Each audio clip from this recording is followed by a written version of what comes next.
Pastaj e kemi edhe zona. Unë gjithmonë e kom thonë që lirinë e fjalës ta jep shkolla. Sot ditë sotit femën budallic nuk ka mu. Shkollohet, emancipohet, punësohet, edhe që po thotë zonja në lidhje direkte, po tash janë po nisna edhe për vetës.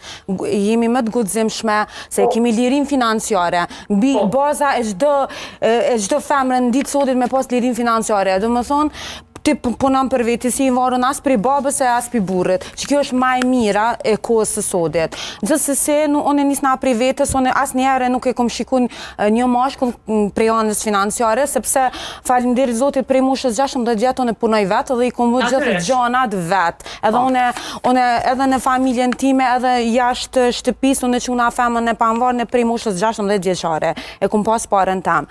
Fatmirësisht edhe di me menaxhu, kjo është e mira. Edhe ka orë një kohë shumë e keqe, sepse njeriu nuk martohet për mu rahatu, njeriu martohet për me kriju një jetë bukur që kërkon punë, kërkon angazhim çdo ditë, e jo vetëm në ditët e caktuara. A mundem me ndalhi? Po patjetër. Do t'i pyes